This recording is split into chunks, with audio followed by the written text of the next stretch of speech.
joining us on today's webinar with Monexa. My name is Gabriel Ballo, the Senior Sales Manager with Ingram Micro in the Cloud Division.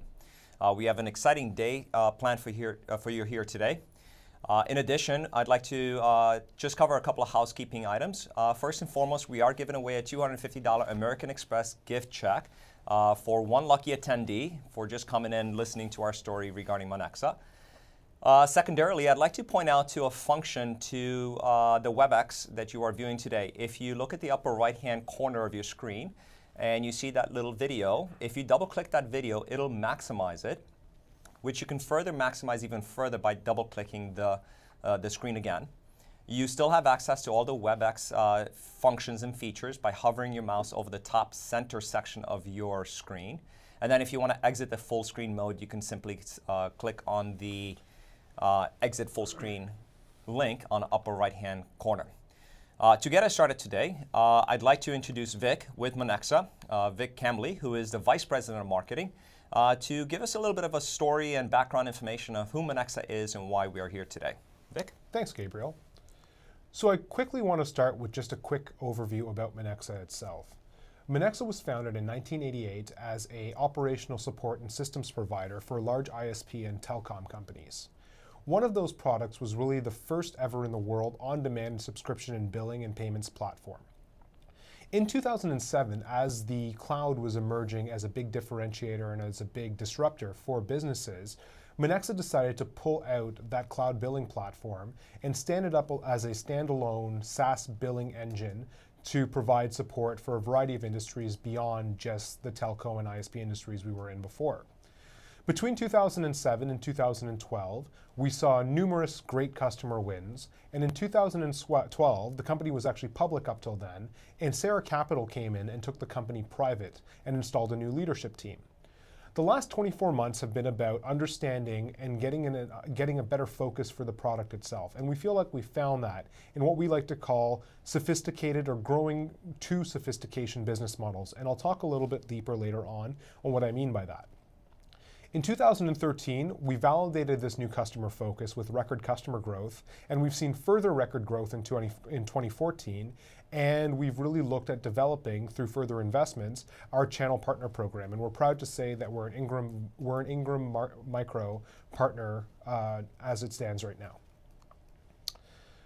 Moving along, when we talk about business model evolution, we really want to talk about a little bit of the backstory and what are the market signals or trends that resulted in this kind of evolution. The first one that really shouldn't come as a surprise to anyone here is that cloud technology continues to see a rise in adoption. I think everyone here is pretty aware of that, and that's why we're frankly here talking today. Now, the second one's even more interesting, is as a result of that rise in cloud technology adoption, customers have more power than they ever did before. And because of the way the cloud is delivered through thin clients on the web in a lot of cases, we're finding that customers want to buy outcomes and not products. They don't want to worry about product updates or any of those kinds of service-based components that often came with older on-premise technology bases, so really an outcome focus for the customers. As a result of this rise, what we've found and what we've seen in the market as well is organizations who really moved early onto this trend saw some significant financial benefits that came out of it. And then likewise, competitors or late movers into this are racing to adopt these cloud-based product models, whether they be subscription, recurring, one-time licensing, to help and compete with those early movers. And often you're seeing a lot of downward price pressure when you're looking at two competitors in the same vertical really competing with each other. What this ultimately means is customers have more choice than ever before, and customers are more in control of their business relationships than they ever have been before. And they're often dictating terms back to the customer. So a ton of power they're often dictating terms back to the vendor. So a ton of power like never existed before is in the hands of the customer themselves.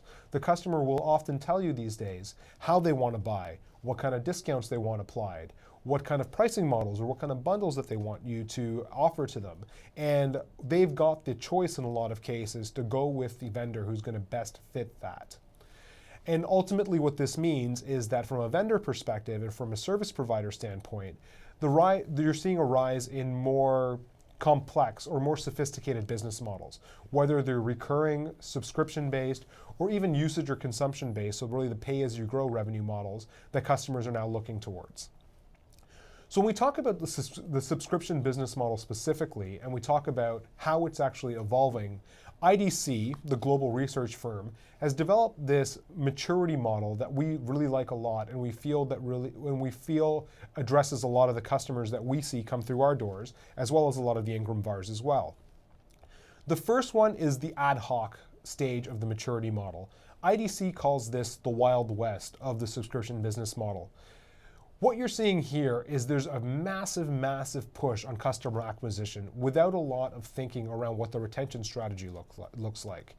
You've got a lot of salespeople who are out there who are doing anything they can to close a deal and really get, whether it be from a pricing or discount standpoint or a number of other pivots, and actually get that customer in the door.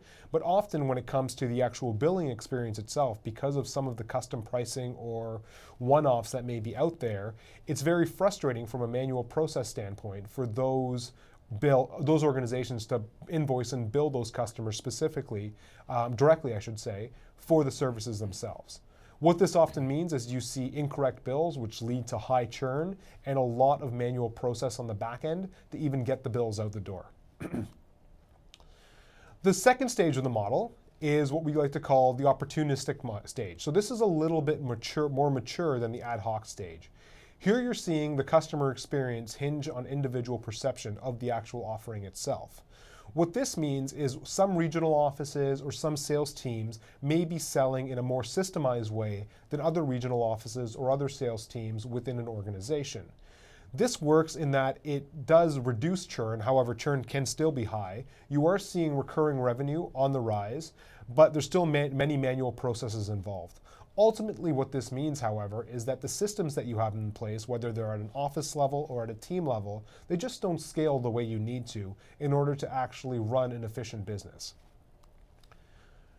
The third stage of the model is where we start to see a lot of our customers actually coming in, or really looking to grow towards, I should say. This is the repeatable stage. Here, organizations have got a very good idea on who their core customer base is, often because of how commoditized some of these industries are actually getting. And the focus is on bringing in the right kind of customer, the customer who truly needs their service and is best fitted for how they're actually differentiating the vendor themselves or differentiating themselves in the market. Here, they're able to provide customers with unique upsell opportunities, and they have a set of data that they can then look at to understand how customers should be best buying from them. You see churn slowing from a business results standpoint because you're better addressing the needs of the customer, and you're seeing reoccurring revenue rising, and often there's systems in place to some degree, so you're seeing fewer manual processes, fewer errors, fewer customer disputes, and hence slower churn. The fourth stage of the model is the managed stage. Here, what you have is a structure designed to deliver customer value very quickly. What this means is you're often designing very specific pricing bundles. Often we see usage bundles appearing in this stage, where you're able to deliver value to the customer and charge them appropriately for the perceived value they feel that they're receiving. So in that sense, you see usage bundles, you see usage-based models emerging a lot here. You also see things like advanced pricing and advanced bundling to make sure that each customer is getting the bundle that they specifically need versus things that they don't need. So a very close tie to value in that sense. There is a focus on profit here, but also revenue growth and overall customer lifetime value. And frankly, you've got better visibility into the key metrics through some reporting suite or through other systems that are out there that allow you to deliver value back to the customers themselves. The final stage is really the utopia. This is what we call the optimized stage. And here you're really focusing on deepening those customer relationships across the entire customer lifecycle, either through data that you have about the customer in terms of how certain groups of customers are using your services versus other groups, but then also how you then apply that data back to provide additional value to the customer set themselves. Is there an upsell opportunity? Is there services that your customers should be using opposed to the ones that they have right now? Where can you actually become a relationship partner with that customer based on the data you have versus simply just a software vendor? This is where things start to get really interesting. And from an overall ROI and impact standpoint, what we see here is the average customer lifetime value is anywhere from 3 to 4 times, and in some case higher, than the actual cost of customer acquisition. As you can imagine, this is exceptionally lucrative. So when we look at this model, one of the key things that begins to emerge is that as you move from the ad hoc to the optimized size of the model itself, you see an increase in sophistication, not only just in the business, but in the customers themselves. So we often get asked the question, other than the buzzword itself of sophistication, what does that actually mean? How do I know that I'm a sophisticated business, and how do I future-proof my business for the sophistication that I'm most likely going to be encountering as my business grows, as we encounter new customers, and as we look to put out new and innovative pricing models to better compete with what it is that within the existing market. So here, when we look at sophistication itself, there's really 8 core areas of billing sophistication that we look at when we're talking to customers. The first one, and I've talked about this a little before, is around this idea of business relationship variability. What this means is how custom are the contracts that you're putting forward to your customers? Are the contractual terms varying from customer to customer for most of your accounts or for all of your accounts? How much are the customers actually dictating the terms of how they buy from you? The second one is really around this idea of advanced pricing. So are you going to market with usage-based models, or pay-as-you-grow models, as some people like to call them? Are you going to offer bracketed or tiered pricing? Are you going to offer discounts to some customer bases versus others? How are you going to structure those discounts? Do you have multiple offices that your end customers are operating within that want to get their bills or want to be charged in different ways based off of geographically even where they are? All of these different variables, and there's many others that we can go into at another point, determine what the advanced pricing schemes that you go to market look like, and frankly, they can actually be significant differentiators for your business. Then we look at, from a system standpoint, how many different systems do you have to integrate into? What is the ERP system of record, if there is one? What is the CRM? What do the financial systems look like? And what do those various points of integration look like? The more you have, the more sophisticated your business is. The other component that we look at is this idea of global tax and invoicing. Anyone who does business in the US knows how complex US jurisdictional tax can be. You have to tax for where the services are delivered as opposed to where they're actually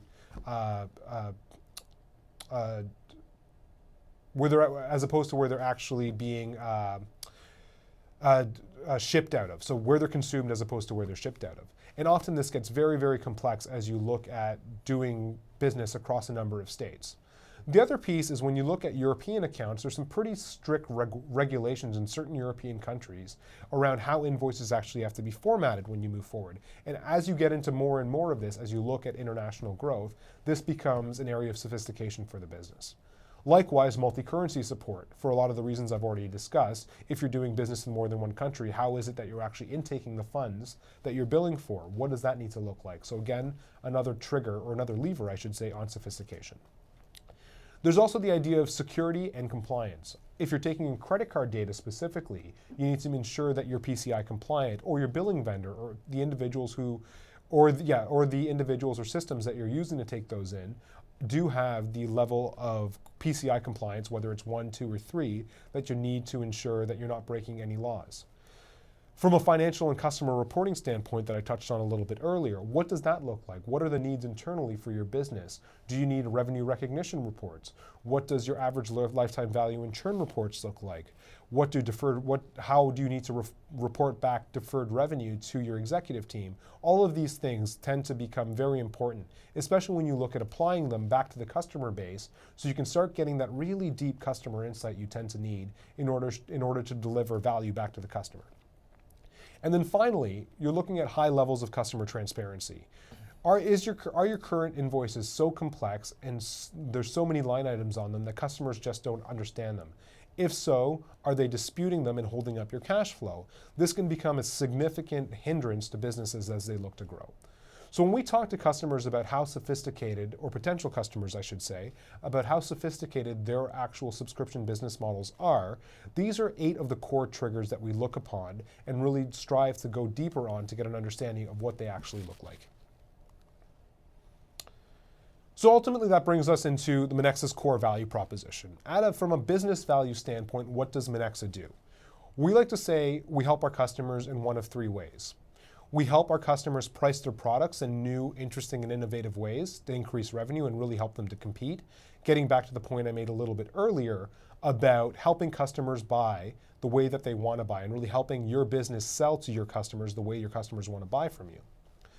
From a cost standpoint, we help automate and reduce the amount of manual processes and complexities in a lot of these new business models and your existing business functions. So we find that there's a tremendous cost benefit here that we deliver back to our end customer, to our customers. And then finally, and I touched on this a little bit in the previous slide, is we provide a transparent and friendly billing experience back to the customers. And while we like to say, at the end of the day, no one's ever really going to become a customer of your company because of a fantastic billing experience that they're having, you better believe, and I'm sure some of you have seen this already, that customers will leave your business if they don't trust you and they feel like they're being cheated on their bills or they don't understand their bills. And so you can see how this becomes very important from an attrition and a revenue leakage standpoint. When you put these 3 together, we really like to call this our approach to billing, which is smarter enterprise billing. So when we look at this customer snapshot, of all of these, we essentially deliver either one or all 3 of those value propositions back to this customer group here. We've got a mix of B2B and B2C, so we really don't look at it from that standpoint when we look at what our core audience actually is.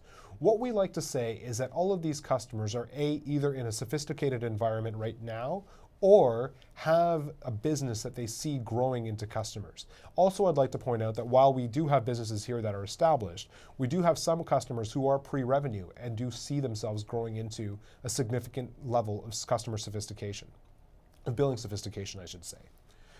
What I'm going to talk about next is just a quick little snapshot on a case study for Cisco Systems, which is one of our marquee customers. So a few years ago, Cisco decided to roll out this flexible consumption model business unit, or FCM business unit.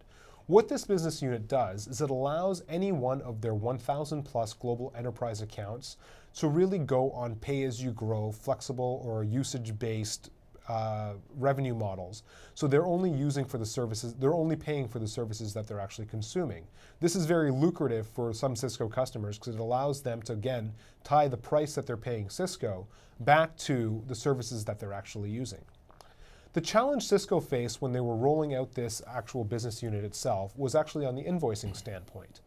Their current ERP system wasn't able to produce very good invoices back to the customers, meaning that you'd have large enterprise customers of Cisco who were receiving a bill with many, many line items and didn't understand them, and therefore were disputing the entire $1 million plus bill on a monthly basis. And you can imagine the havoc that would actually wreak on the cash flow system of a business like Cisco, or for any business for that matter. On top of that, the second challenge that they had was really around this idea of analytics. Because of their existing systems that they had, they didn't have the sufficient analytic capabilities to really analyze what their month-to-month growth, attrition, churn was looking like from the customers that they had. So they were really looking to implement a suite that actually delivered that. And finally, I've already talked a little bit about this, is customers frankly just didn't understand their bills. And for that reason, they were seeing significant brand erosion from a trust standpoint for those customers itself.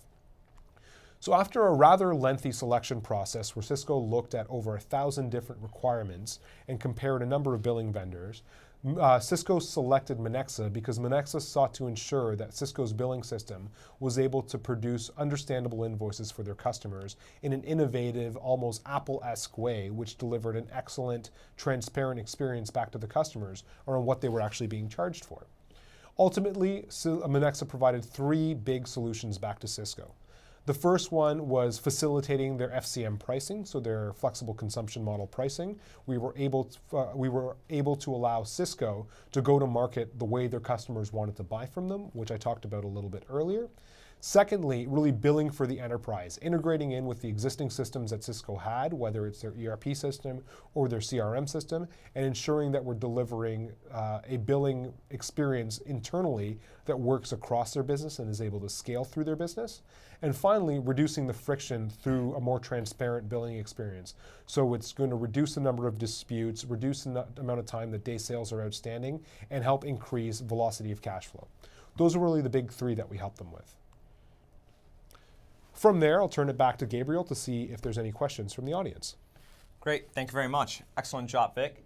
As it turns out, we have a great deal of questions, and I'm going to try to do my very best to put some sense of order and organization to the questions. Okay. The first question that came up is specific to how do I, as a reseller partner, as a solution provider that does business with Ingram Micro, get more information, or how do I learn more about Monexa? Sure. So my contact information is on the screen. Feel free to shoot me an email or give me a phone call. That would probably be one way. The other way is going directly to your Ingram Micro sales rep, and I may have had the title wrong there. Go directly to the sales rep or representative, and they'll be able to direct you to get more information as well.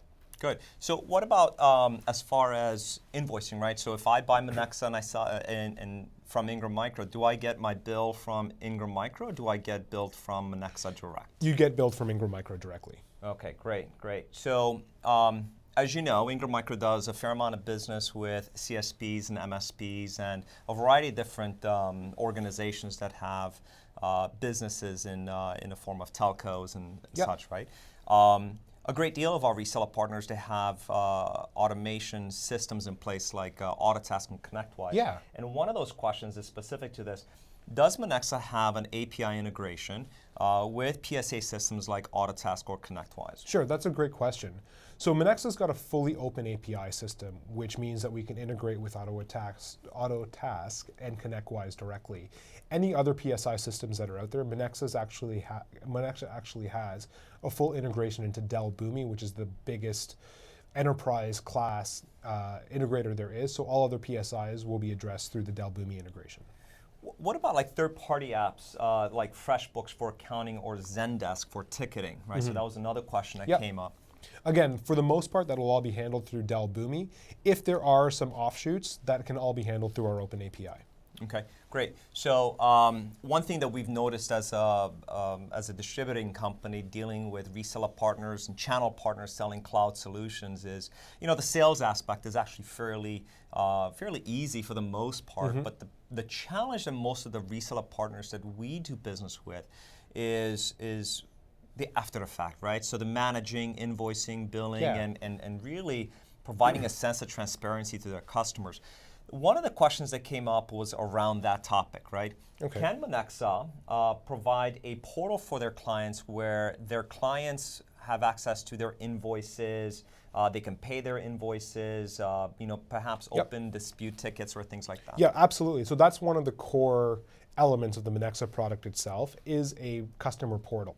And so this customer portal can do everything that Gabriel actually just referenced, whether it's pay your bills through any payment mechanism you want, whether it's ACH, credit card, wire transfer. It can also help you with ticketing. You can also pull up old invoices and see trending if you choose to do so. The other thing that we've done is we actually can skin this in any way you want. We have an out-of-the-box invoice portal that you can put your logo on and ensure that it meets from a brand color and standpoint. From a brand color and look and feel perspective, it matches with how you want to be perceiving yourself back to your customers.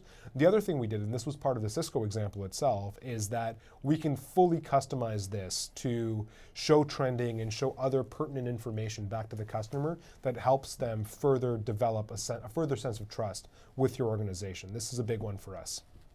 Great. And related to that, right? Does Monexa work with a specific gateway provider? Yeah, we actually work with all of the big guys, whether they be PayPal, Chase Payment Tech, Lidl, I'm sure I'm missing somebody, but we've got about 10 to 12 out-of-the-box integrations built with the big gateway providers. What we find is if there is, I don't want to call them fringe cases, but if there is a case that's a little bit outside of what we provide, the integration to that is very, very straightforward. We can typically get that turned around in 1 to 2 weeks as a part of the overall integration. So not a problem integrating with any gateway providers. I've yet to see it happen. So, as a reseller partner, I buy Monexa from Ingram Micro. Am I being charged for that? My billable, is that as percentage of the receivable, or is that a flat rate? Great question. So it's a flat rate based off of how much revenue you're putting through the Monexa system. Typically, we see annual contracts for the most part. And once again, this is how much revenue you're putting through the Monexa system, not how much revenue you're doing overall. And it's a flat rate based off of very broad tiers on where you fall, where the revenue you're actually processing falls within those tiers itself. So very, very predictable pricing that allows you to grow without having to essentially, have somebody's hand in your pocket and taking more money out for every dollar that you earn.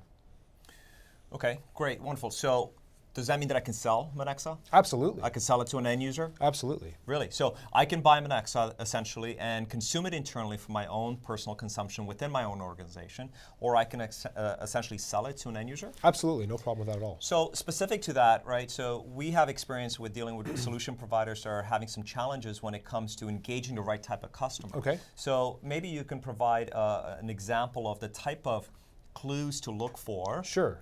When trying to identify the right pain points Sure. that end users currently face to essentially look for new opportunities for Monexa. No problem. So a lot of this gets back to what I discussed on the what does Monexa do slide. There's 3 core pain points that you should be looking for. The simplest one that we often see is this idea of manual process. If the prospect that you're looking at has a ton of manual process or workarounds, whether they be manual workarounds or development workarounds involved in getting their monthly billing out, then that is an ideal prospect because it's a very easy case to build from an ROI standpoint about how much they're currently spending, whether you look at people and time to get invoicing out versus how much they're going to save using the automation capabilities within Monexa. The second use case is really around this idea of pricing innovation. So if you're looking at prospects who are getting their shirts handed to them because they're not able to compete effectively from a price standpoint with their other competitors. And a lot of that has to do with rigidity, and what we see often is rigidity in existing systems just not allowing vendors to price the way that they want. If you're seeing that happen and you're seeing them losing market share because of a price war and the ability to actually execute on competitive pricing, we're seeing that emerge a lot. And then the third one is really around this idea of customer transparency. If you know a prospect is losing customers because people don't understand what their bills are actually telling them, then that is another key pain point to really address. Okay, great. So do I have access to your sales staff to help me sell? Absolutely. We're a phone call away. You can either contact us directly or through the Ingram representative who's got obviously the appropriate contact information for us as well. And we are more than willing to help you guys sell any way that you need to the customer base that you're looking to go after. So let's talk about implementation, right? Yeah. So a question that came up was around how long it would take to deploy Monexa services to an end client. Is it a couple of weeks? How do you determine that? Sure. So I talked a little bit about sophistication and business model sophistication a little bit earlier. The more sophisticated a client is, the longer it will take to implement the actual service itself. The key thing to note here is when we're talking about longer, we're talking about months and not many months or years as it comes in in some circumstances. When we're looking at the simplest implementations, they can take anywhere from 2 to 3 weeks, especially in the case of, say, Ingram VARs, where for the most part, when you're looking at the product catalog, it's pretty standardized, so we can do that implementation very quickly. If there's incremental integrations that are needed to ERP systems or other financial systems or any other, we'll call them one-offs that are out there, it can sometimes take as long as 2 to 3 months depending on it. What we often do, just to follow on to that question, what we often do is We do a blueprinting session for every new customer that we have, where we get an understanding of what their existing processes are, and then how Monexa can best fit in to augment those processes and really help move those processes along as we're looking at implementing the actual billing system itself. What we come out with is really, in some cases, a phased approach, whether it's one phase for the simpler ones, all the way to 2 or 3 phases for the more complex or the more sophisticated businesses, and really map that out to ensure that we're delivering value back to the customer right away. Great, awesome. So, as you know, we do business with not just your traditional value-added reseller. We also do business with managed service providers, cloud service providers, even telcos and voice over IP providers, right? So, in one particular case, we have a question regarding a solution provider that's a VoIP, and they actually have resellers that do business with them in an agent form, right? Okay. Can Monexa provide a parent-child relationship? Where they can push services that the reseller is purchasing through them, while still allowing them the one-off to add one-off type products or services to the invoices or the bill. Yeah, right? absolutely. That's not a problem at all. I talked a little bit earlier about this whole idea of multi-office. The person asking the question used parent-child very well, because that's actually what we call it too. When you look at the ability to have a overarching account for that matter, and then essentially sub-subscribers underneath that as the child relationships. And each of those child relationships can have their own individual pricing plans or bundles or products associated with them. Getting back to this whole idea of selling the way your customers or your resellers want to buy or want to resell through you. So we do totally support that. So this isn't so much as exclusive to just the services that, as a reseller partner, I would buy from Ingram Micro. I can essentially incorporate other services such as cabling or one-off billables for on-site labor services or things of that nature, correct? Absolutely. So this doesn't necessarily have to just be the Ingram Micro product catalog, if I'm understanding the question correctly. Yeah. You can add any incremental services, products, one-offs, as we talked about, directly into the Monexa product catalog, and then again, bundle them any way you want back to your customer base, again, empowering you to sell the way your customers want to buy from you. Excellent. So what about quoting? Does Monexa provide a quoting engine to provide estimates to their clients, right? And then if those particular estimates are accepted by said client, can they turn that into an executable invoice or bill? Okay, so out of the box, Monexa does not have a quoting engine attached to it. For the most part, Monexa really only cares, and I use that word loosely, really only cares about the customer once they actually become an active account. So once someone has said, yes, I agree to buy the services, now it's time to start it's time to start billing for them. What we do often is we actually integrate in with a number of different quoting engines that are out there through our open API. Often it's Salesforce, so Salesforce has got their quoting engine built into their SFDC Force.com platform, so we integrate in directly with that, as well as a number of other ones that are out there, whether they be Aptix or any other that are out there through our open API or through our Dell Boomi connection. Okay, fantastic. So, as I understand it, Monexa is really not geared towards, focusing on a SKU-based type model, but rather a plan-based model, right? Yeah. With that in mind, there's a question specific to, is there a catalog that controls the costing for all the items and subscriptions? Is that something that, as a reseller partner, I have absolute control over? Absolutely. So Monexa is essentially structured into three, at a very high level, structured into 3 main buckets. The first bucket is this idea of services. So what are the services that you're actually putting out there? So you think about it, let's think about it in, I guess the simplest case would be a cell phone bill. Do you offer data? Do you offer voice? Do you offer roaming? What do those actual individual services look like? The third tier of that is this idea of plans, is how do you then combine those services into plans to ensure that you're delivering the bundles of value, we'll call them, back to the customers that they're looking to actually get. And then to answer the question is the third one is this idea of price books. there can be an infinite number of price books that you design associated with those plans so you can sell directly to the customers, again, based off the pricing models that they want to buy from you. So again, very custom pricing, whether it's at a discount level based on the plans that you're developing. If you're selling in multiple countries, you can have the currencies set up for one price book versus another that you then apply to the singular plan. And as a result of this kind of approach, we really avoid what you get in a lot of the more legacy ERP systems for that point, which is this idea of plan bloat, which is for every single customer that you're putting out there, or every single plan that you're putting out there, you need to go and create something brand new. And often you end up with hundreds, if not thousands of plans in the system, which become a nightmare to manage and actually administer when you're running your billing every month. So we get around it with that three-tiered structure. Services, plans which contain bundles of services, and then price books which apply the appropriate pricing back to the actual plans themselves. Fantastic. So in the scenario where I mentioned that we have a reseller partner who does business with other resellers, right? Yep. What about a scenario where particularly an end client is a multinational, multi-office type environment, yep. Right?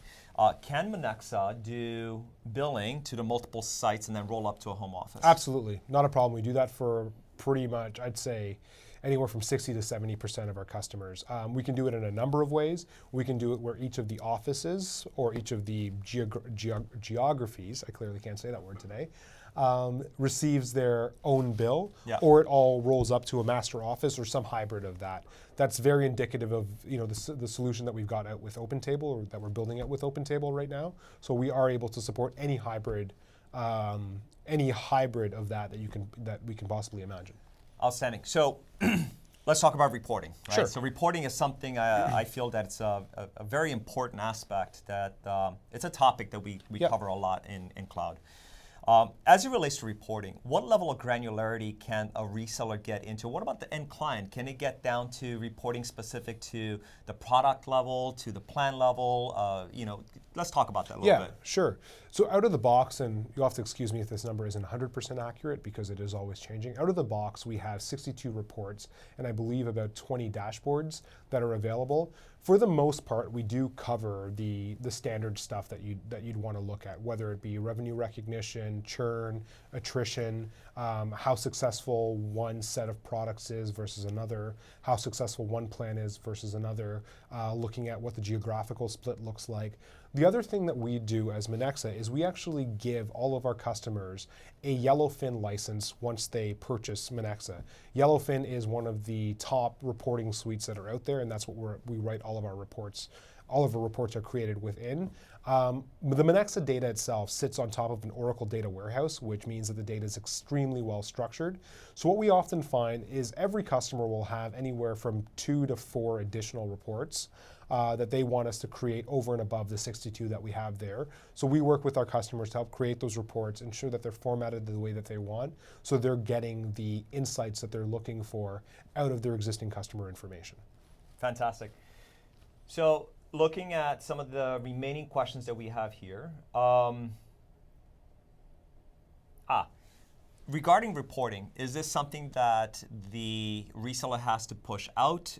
Can perhaps the agent or the end client pull that reporting real time? How do they get access to it? It's a matter of who you give access to. We can, you can either set up a reseller account directly within the reporting suite itself, and you can, allow them access.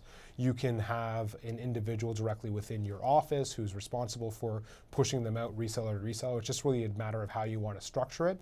A lot of this kind of information is uncovered during the blueprinting session that I referred to earlier before we kick off any of the integration, so we all have a clear understanding of what you want that process workflow to look like.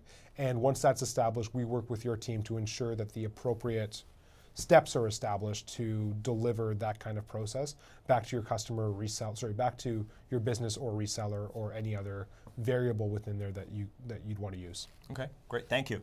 Another question regarding telco providers. Has Monexa had experience working with telco providers like TELUS, Allstream, and Bell Canada to import CDRs for long distance or toll-free services that they're providing? I believe we have. I'd have to double check that on Okay. our end, but I do believe we have. One of our large customers for a while has been Bell Mobility. So my understanding is that has been a component of the service that we've provided back to them. Great. So we can potentially get back Yes. to our audience with some additional clarification Yes. on this. Excellent. What about the terms, right? So if an end client has net 30 or net 45, Yeah. and they want to be able to manage that, right? So across all of their customer base, or perhaps even one division has a different terms than another Yep. division. Can they manage that through utilizing Monexa? Absolutely. That gets back to that idea I talked about a little bit earlier about selling the way your customers want to buy, and customers dictating terms more and more now than ever before, especially on the economics of the relationship itself. Often we see that different customer contracts have different terms associated with them, and the Monexa system has been architected to ensure that regardless of how variable those terms are within your customer contracts, we can deliver a solution that meets the needs from a billing perspective of any of them. Okay, so it looks like we're getting to the tail end of the questions that we have today. So I want to remind the audience that there is a Q&A section in the WebEx presentation that you can type in any questions you have pertaining to our discussion today. It looks like I have a question around billing and specific to usage billing. Yeah. One of the areas that we've run into, and it seems to be very, very common these days, especially around infrastructure as a service when you start getting variable usage reporting, right? So as storage requirements increase and are being consumed more, Yep. more services are being consumed, how does the VAR update the monthly invoice Yep. To accommodate the variables associated with usage? Okay, so if I'm understanding the question, it's at a core level, it's how does the usage get uploaded Yes. into Monexa? Thank you. Okay, Yep. so there's really three ways that this happens. The first way is around, what we see for the most part, is a spreadsheet. And so a spreadsheet that contains the usage information is uploaded directly into Monexa, and then Monexa, acting as the big calculator, really delivers the appropriate pricing plan information to that information based on what's been agreed to in the contract and what's in the actual account itself. The second way is around this idea of manual upload. So it's essentially data entry if our customers choose to do it that way, where we allow our customers to go in and manually input the usage data directly into Monexa. And the third way is through integration, is through some sort of bidirectional sync with whatever entitlement system that the customer has. And again, this is the kind of thing that in the blueprinting session would be well established from a process standpoint as well as from a system standpoint to ensure that it's a complete success as we move forward. But we have dealt with a variety of those three elements. Excellent. So that pretty much wraps up all of the questions that we've had for today as part of our WebEx today. Vic, excellent job today. Thank you very much for joining us today. And thank you, the audience, for joining us today on this introduction to Monexa as part of the newest solution to the portfolio that Ingram Micro Cloud has to offer. At this time, I would like to announce the winner for the $250 American Express gift card. And the winner is Andreas Lebrakis. Congratulations, Andreas. Congratulations, Andreas. Very good. And with that, I'd like to also remind the audience to visit us at ingrammicrocloud.com for additional information, access to the entire portfolio that Ingram Micro has to offer pertaining to cloud solutions, access to the entire sales organization that is dedicated to cloud and providing support specific to cloud solutions. And with that, thank you everybody for joining us today. Thank you, Vic. Thank you. Thank you, everyone. Have a wonderful day.